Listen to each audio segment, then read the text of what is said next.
ملکہ زبیدہ جو ہے یہ ہارون الرشید کی بیوی ہے، لیکن اتنی صالحہ تھی کہ جب ہارون الرشید نے چاہا کہ میں اس سے نکاح کروں تو اس نے کہا کہ میں اپنی مرضی کا حق مہر لوں گی۔ تو اس نے کہا کہ ٹھیک ہے، بادشاہوں کے لیے کیا مشکل ہوتا ہے حق مہر ادا کرنا۔ تو اس نے کہا کیا حق مہر لوگی؟ کہا بغداد سے نہر نکالو اور عرفات تک پہنچاؤ، یہ میرا حق مہر ہوگا۔ اور یہ بڑا مشکل کام تھا، اور اس کے لیے اس زمانے میں جو ہے وہ کتنے پیسے خرچ آئے، اور وہ نہر نکالی گئی۔ اور جب وہ نہر جاری ہو گئی تو جو خادم تھے انہوں نے آ کے حساب پیش کیا ملکہ کو کہ یہ اس کا حساب ہے، اتنے پیسے خرچ آئے ہیں۔ تو نہر کے کنارے جب وہ دورہ کرنے گئی، دیکھنے گئی، تو انہوں نے حساب پیش کیا تو اس نے کاغذ پھاڑ کر کے نہر کے اندر پھینک کر کے کہا ترکنا الحساب الی یوم الحساب، ہم اس کا حساب یوم حساب پہ چھوڑتے ہیں۔ تو وہ نہر پھر جب تک یہ جدید ذرائع نہیں آئے تھے تو حاجیوں کے لیے سیرابی کا باعث بنتی رہی، اور نہر زبیدہ کے آج بھی اثرات جو ہے وہ میدان عرفات کے اندر دیکھے جا سکتے ہیں۔ تو یہ بغداد سے چلتی تھی نہر اور مکہ المکرمہ تک پہنچتی تھی، اور یہ حق مہر تھا زبیدہ خاتون کا۔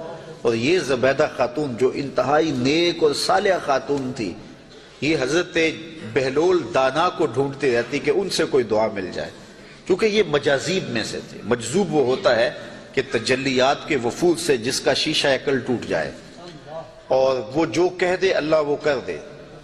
فرمایا صحیح حدیث میں ہے رب اشعث اخبر مدفوع بالابواب لو اقسم علی اللہ لابر، بہت سارے لوگ ان کے کپڑے پھٹے ہوئے، حالات پرا گندہ، بال بکھرے ہوئے، لیکن فرمایا انہیں کہیں چھیڑنا بیٹھنا، اللہ کے نام پہ وہ قسم ڈال دیں تو اللہ فوری پوری کر دیتا ہے۔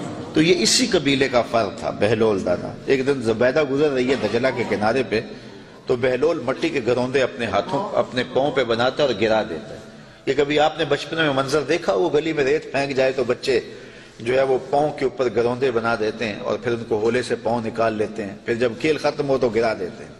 یہی شغل بہلول کر رہا ہے دجلہ کے کنارے۔ تو ملکہ زبیدہ گزری، پوچھا بہلول کیا کر رہے ہو؟ کہا جنت کے مکان بنا رہا ہوں۔ کہا بیچتے ہو؟ ہاں بیچنے کے لیے بنا رہا ہوں۔ کتنے کا؟ کہا کہ 10 روپے کا، فرض کرو 10 روپے کا ایک مکان بیچ رہا ہوں۔ 10 روپے کیا ہوتے ہیں؟ اس نے 10 درہم نکالے، بہلول کو دیے۔ بہلول نے پیسے دیکھے اور دجلہ میں پھینک دیے، اور ایک کے گرد دائرہ کھینچ کے کہا یہ تمہارا ہوا۔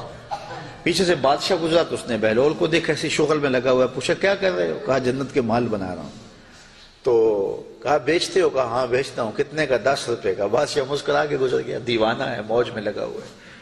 اچھا خیر، جب رات پڑی بادشاہ سویا، کیا دیکھتا ہے جنت میں ایک خوبصورت محل ہے کہ اس نے کبھی ایسا محل دیکھا ہی نہیں تھا۔ شوق ہوا کہ اس کو اندر دیکھے، کیونکہ وہ بادشاہوں کی خواہش ہوتی ہے۔ تو جب آگے بڑھا تو لکھا تھا ملکہ زبیدہ، اشتیاق اور بڑھا۔ تو پھر آگے بڑھنے لگا، دربان نے روک لیا، کہا یہ میری بیوی کا ہے۔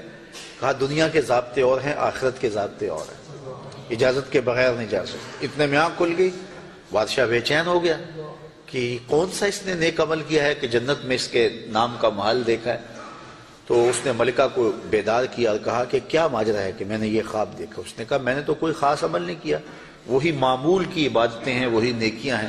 ہاں یاد پڑا، آج میں گزر رہی تھی راستے میں دجلہ کے کنارے، بہلول بیٹھا تھا اور وہ محل تعمیر کر رہا تھا، وہ گروندے، اور کہہ رہا تھا یہ جنت کے محل ہیں۔ تو میں نے کہا کہ ٹھیک ہے، اپنی موج میں ہے، تو ایک میں نے اس سے خرید لیا تھا۔ بادشاہ سر پکڑ کے بیٹھ گیا، وہ تو مجھے بھی کہتا تھا، اور میں دیوانے کی بھیڑ سمجھا اور آگے گزر گیا۔ اگلے دن بادشاہ قصدن گزرا، ہارون الرشید قصدن گزرا، اور دل میں تھا کہ آج بہلول اسی شغل میں دوبارہ مل جائے تو کیا اچھا ہو۔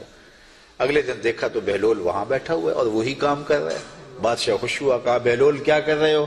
اب دل دھڑک رہا تھا کہ جواب کل جیسا ملے۔ کہا جنت کے محل بنا رہا ہوں۔ بادشاہ کے دل کو تسلی ہوئی، کہا بیچتے ہو؟ کہا ہاں بیچنے کے لیے بنا رہا ہوں۔ کہا کتنے کا؟ کہا آدھی حکومت لگے گی۔ کہا کل تو 10 روپے کا کہتے ہو۔ کہا ہاں کوئی اور آئے تو اس کے لیے 10 روپے کا۔ کہا تو میرے لیے اتنا مہنگا کیوں؟ کہا تم دیکھ کے جو آئے ہو۔ تو بات یہ ہے کہ یہ سعدی نے کہا تھا، سعدیہ نزدیک رائے عاشقاں خلق مجنو نندو مجنو آ کے لست۔